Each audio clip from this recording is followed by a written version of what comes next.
Do you remember the question still there from last week? Anybody? Yes. No? Yosef, why Dafka Yosef? Yeah. So why the two stones over here that of the ephod here on the breast? Shoyam. Yeah. So on the breastplate, there was all individual stones where we explained that represents the individual internal service of God. Practically, externally, we all do the same mitzvahs, but in terms of motive, love, awe, joy, more intellectual, etc., it's very unique. Fine. So individual stones, but here we're talking about this is the avodah, the back, the apron that's closed in the back, the avodah, the external service of God, which is the practical, where we're basically all equal. So it's one stone. But why is the stone of Yosef, the Shoyam stone? The answer in brief is that Shoyam, the Shoam stone, which is Yosef stone, those letters Shin, Hey, Mem, are Oisius, Moshe, which means that the struggle, which we're all in, because we haven't refined ourselves internally, the Eitzara burns like the Alter Rebbe says in Tanya, like a fiery furnace. He's actually quoting from the Novi, describing the Yitzhahara and its desires and lust, etc., and its quest. And so to battle the Yitzhahara daily and to be connected and to be successful, we have to be connected to, we get the koyach from the tzaddikim, the tzaddik, the Moshe Rabbeinus of the generation.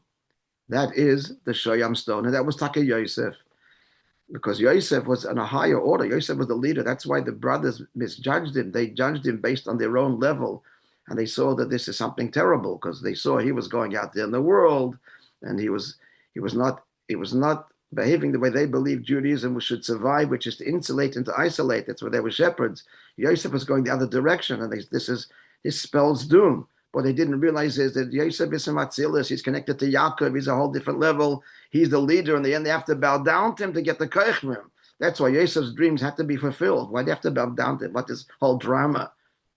Because by them bowing down, they received his koyach to be a leader in Egypt and successful and immensely wealthy and a tzaddik and bringing godliness to Egypt. And they had to bow down to receive that and bequeath it to us.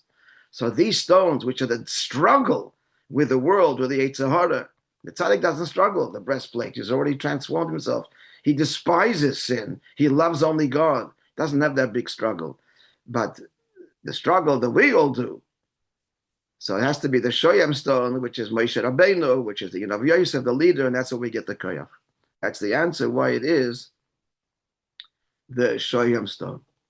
Okay, folks. Now, by the way, this is very much connected to Purim because on many, many levels, just on a simple level, we're talking about the breastplate and the clothes of the high priest and that feast, which Achashverosh threw the beginning of his realm and invited everybody to attend, and all the Jews were there as well. The hall was adorned with the spoils of the Beis Hamikdash, and at one point, Achashverosh himself, if I remember correctly, dressed up in the clothing of the Kohen Gadol, and was a whole. And the Yidden watched this, and nobody protested. That's when heaven decided these guys needed a wake-up call. They tried to blend in so desperately that when they see that which is sacred to them is desecrated, and no one says anything because, don't make a fuss. Let's be happy we're invited to the king's feast. That's when heaven said, you need a wake-up call that you're different.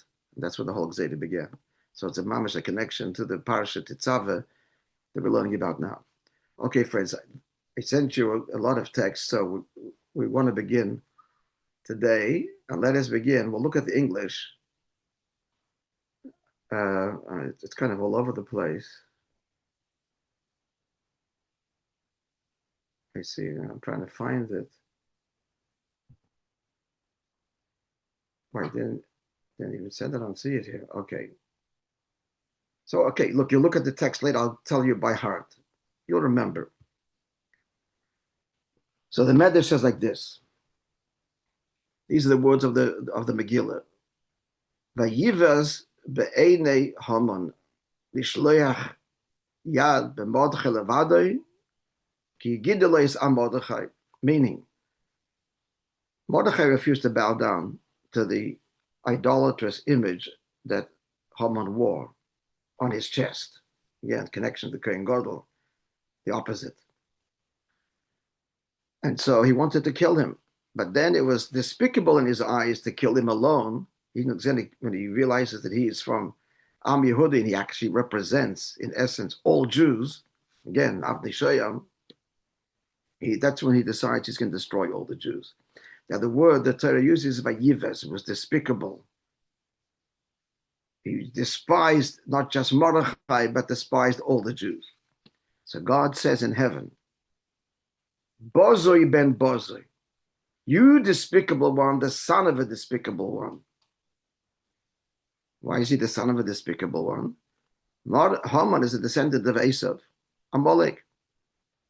This very same word, vayives, is the very same word the Torah uses to describe Esav's rejection of the firstborn right, the b'chira. Vayives, Esav es b'chira. Esav despised the firstborn and he sold it, the story to Yaakov. Didn't want it. Didn't want the obligations and the responsibility. The honor he wanted when he found out the responsibility that comes along with it, he rejected it. So Hashem says, you're despising the Jews. Esav despises the firstborn. The Medrash continues. To what can the matter be described? The wicked Haman. Like a bird who built a nest on the seashore. The Medrash continues. And the ocean came and washed it away.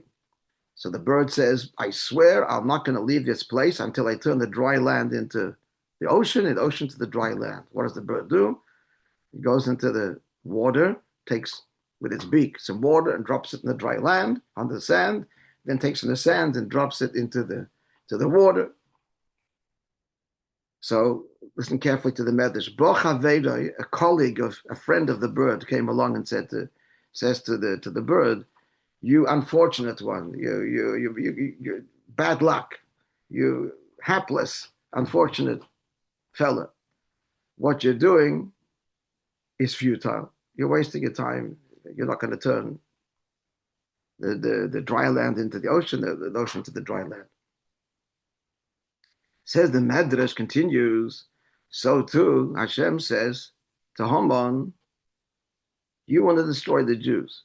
I, says God, when I wanted to destroy the Jews, this is referring to the sin of the golden calf, which we're going to read next week. Boys, read it in connection with the story of Purim. I was unable. I swore I would destroy them, and Moshe Rabbeinu successfully came along and defended them, and I didn't destroy them. So I couldn't. And you want to? You won't. And the Medrash concludes, God swears by your life, this is all happening in heaven. Haman doesn't hear this. Your head will be lifted in exchange for theirs. They will be saved and you will be hung. End of Medrash. Beautiful Medrash, but we're going to go a little bit deeper and try and understand it. So our first question is, what's the deeper connection between Haman's desire to destroy the Jews and Esav rejecting the firstborn, the b'chira, the firstborn obligations, etc.? It's got to go beyond the language. The same words are used, vayives, vayives. He despised. But the content, he despised the Jews, wants to kill them all. And here, Esav doesn't want to be the firstborn. Just to refresh your memories, originally, before God selected Aaron and his children as Kohanim, the Leviim, to be the functionaries and representatives of the Jews in the Beis HaMikdash, it was the firstborn's obligation. They lost it in the sin of the golden calf. But with Esav's time, that's what the firstborn meant. It meant to be a Kohen, a leader. And he didn't want it because it's tremendous responsibility and so on. What's that got to do with despising that and Esav and Haman despising the Jews, wanting to kill them? Just because the same words are used, what's the connection? That's the first question. Second question is, if you remember the parable, so the bird wants to, he's angry that his nest was destroyed and he's going to turn the ocean into dry land, the dry land into into ocean, and it is futile, taking some water here and putting some sand there. And then his friend comes along, Bocha Veda, that's what the Medrash says. It says, what are you doing? You're wasting your time. It's pointless. Give up.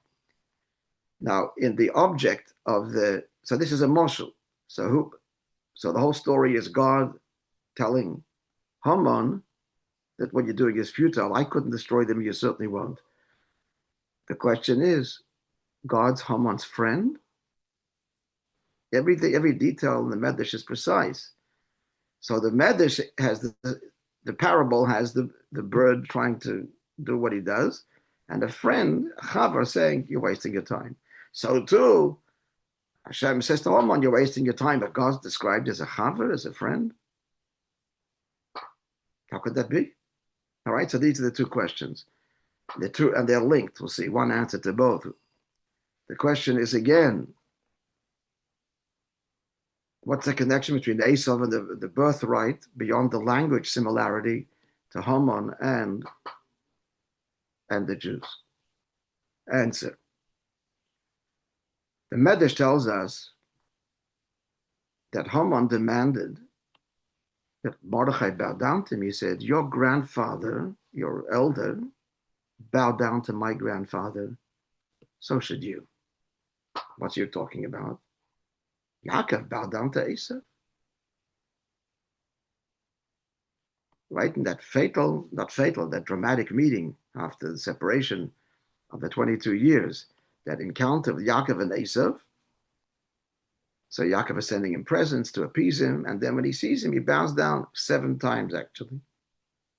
And then they meet, and there's a moment of reconciliation, and Esav says, let's join forces, and Yaakov says, not yet, you go ahead, I'll catch up to you. So Haman says that Yaakov bowed down to my grandfather Esav. He's a descendant of Esav, Haman. Amalek is a descendant of Esav. You should bow down to me. So this itself is like, what does that mean? Why did Yaakov bow down to Esav? Bow down to him. So now we get to the source of the matter. So I sent you a text like this. I'll say it by heart and we'll read it inside a little bit. This is a very deep Kabbalistic insight. And it goes like this. A question the Arizal asks, the famous Kabbalist. The Pasuk says, for not by bread alone does man live, but by the word of Hashem. Simple meaning is Hashem can provide sustenance by various means. Explains the Arizal, the deeper meaning of that statement, not by bread alone does man live, but by the word that comes out of Hashem. It means like this. Why are we nourished by bread, by water? Here's the question. It's an out-of-the-box question. The human being is the highest form of life. There are 4 levels of life. Inanimate, like stones and water, soil, mineral, growing things, plant life, next level. 3rd level are living creatures, all living creatures. And the 4th level is the human being, the highest level within existence, which corresponds to the 4 letters of Hashem's name, corresponds to the 4 spiritual worlds, and so on. So if we're the higher form of life, why do we need the lower forms of life to sustain us? We have a higher form of life. It's a simple question that Kabbalah asks. Why do we need food? It's a lower level. We have a higher life, so life means life. So the answer here is a very deep answer. The inanimate, the plant life, the animal life are lower forms of life in this world, but their source is higher. Their source is higher than us. What's the source? So just first to state, the source is higher, but coming into the world, it falls lower. And therefore we need to engage in it to unlock their powerful energy, which we need for our existence. Now it goes deeper than this. This actually addresses the question, why does the soul come down to the world? What's wrong with the soul being in heaven? Leave good enough alone. This terrible descent into the body, into the world. The answer is because the world, the physical world, The source is higher than the soul. We'll explain what this means. And we come down to the world for this elevation to access this high source, which the soul in heaven could never access on its own. Now, to explain that a little bit, the Torah says in describing creation, the second verse of the Torah, it's all in the text that I sent you. In the beginning, everything was chaos. Chaos, toyo vavoyo. And then came order. As the commentaries explain, on a very physical level, Hashem created all of existence at the outset, all of the elements of existence in this very chaotic, undifferentiated state. And it was chaotic and very powerful energies. And then the next stage, Hashem separates, manifests, and projects every part of creation in its orderly definition and component. This is what quantum physics is saying, that at the subatomic level, quantum physics is a very new discovery. It's the 50s, and a bit earlier. Till then, it was believed that the world is a very orderly place next to the end of it. The atom is the final destination, and the world is like this integrated clock, etc. But the atom already made us realize it's not that way, and the atom itself has tremendous energy, this tiny particle that makes up all matter. But then quantum physics unravels that the energy there is absolutely chaotic and defies all definition. Communication between particles faster than the speed of light, which was thought impossible. Fast and speed of light means beyond time. So quantum physics, before Mashiach comes, and it mirrors the Rebbe's teachings very much, explains that at the subatomic level, this is ongoing all the time. It's chaos, and it's translated from chaos into order. And the energies there are much greater, the relatively infinite compared to the way the world appears externally, which is finite, limited. But the energies that lie at the core of it, oblivious to the naked eye and oblivious to the way we deal with existence externally, those energies are extremely powerful. Again, the atom, when split, unleashes this incredible force.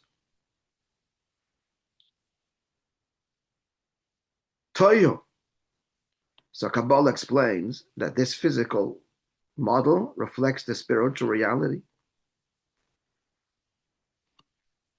I sent you a text. Let's actually read it together. There's a text here. It's a one paragraph definition of Olam HaToyo. I guess it'll be a good start, and we'll have to elaborate. So let me just find it.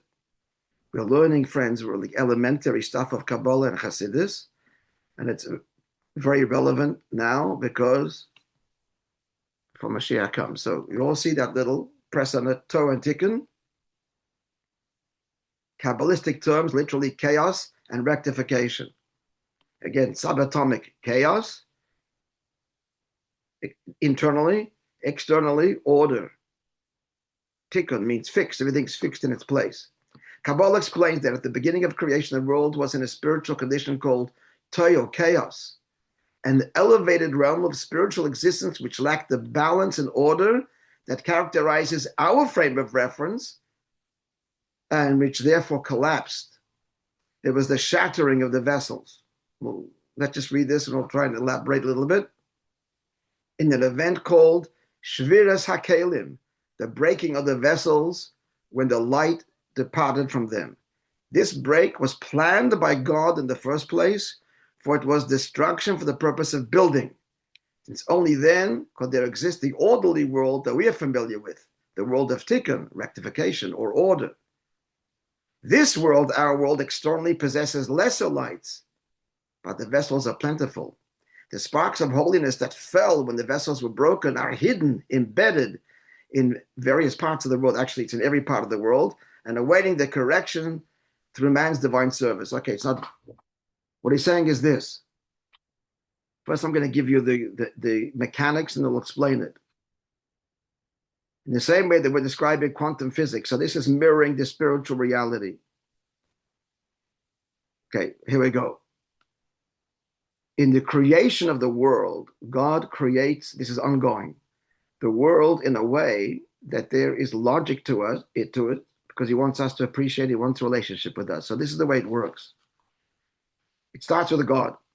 God's first revelation, this is very deep stuff, friends, bear with me.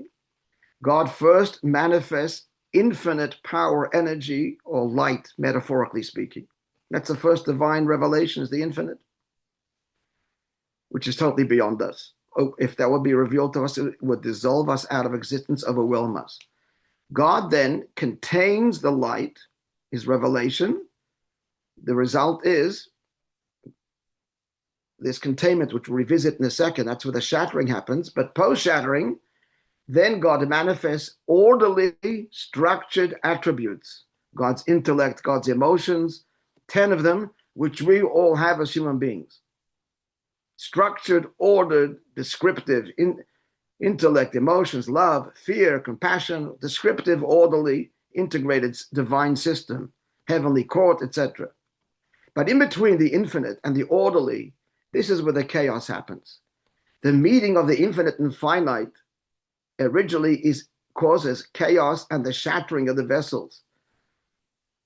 Illustrate. There's many illustrations of this. Right now, it's probably going on. I'm trying to convey to you a very deep idea which is foreign to you. So right now, before you integrate the idea and get a handle on it, you're confused, shattering. There's this shattering that's always the initial meeting point of the infinite and the finite, or the beyond and the within. And many other examples.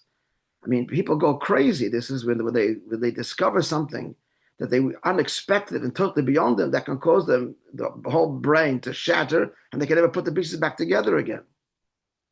This has happened, and people go mad from discoveries that have completely blown the circuit. It can happen also on an emotional kind of level. Imagine if a person who thought that a sibling had perished in the Holocaust, and I had this story, I have to be so careful. Jerry Convoy in MTC, who finds out that his brother's still alive in Vilna. I had to go with him. And don't ask what this went through, what the poor fellow went through, this discovery. Completely overwhelmed him, and a person cannot recover even sometimes from such dramatic, unexpected news. That's an emotional level.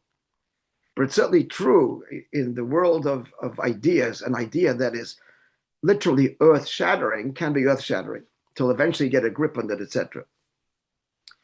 So this is the breaking of the vessels, is this meeting point between the infinite and the finite. Bottom line, Esav comes from there. The physical world, not just Esav, all physical matter, the source is higher than the soul. The soul, the overt level of the soul, is the post-shattering, where things become integrated. It's the world of Atzilus, the world of Tikkun. Tikkun, the world that is the world of holiness that is fixed and orderly and beautiful. The soul comes from there. But Esav comes from the crazy world, the crazy reality that precedes our orderly spiritual world, which is the Jewish soul. And that's true of all physical matter. The source is very high. And Esav is a crazy guy because he's not integrated. He's all over the place and fragmented, but whatever. And he's crazy and he's unreasonable because really has a tremendous energy, a tremendous high source. I just fell using our example. Here's a person. He's an intellectual and a wonderful person you can relate to and so on. And this intellectual gets a discovery that blows the circuits. And now you talk to him, he's crazy.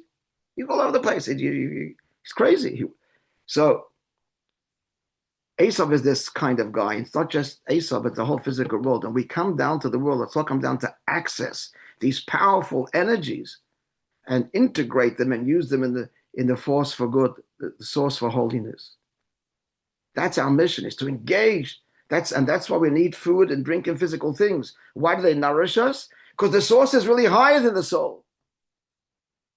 All physical things, including Esav, and we'll get next week, we'll talk about, it's already late, dealing with the non-Jew, who's the highest level of the physical world, the natural world. And there's two levels of that. This is the beautiful part, the incredible part. So the bottom line is, why is Haman telling Mordechai, bow down to me? Because I am a higher source. I come from Olam Atoyu. That's why Yaakov bowed down. And you've got to subject yourself to me. The end is, on the contrary, we harness him and we use him and elevate him in holiness. Okay, so to be continued. And that's the firstborn. That's why Esav is the firstborn. He's born before Yaakov because he has the greater potential. He has the greater strength.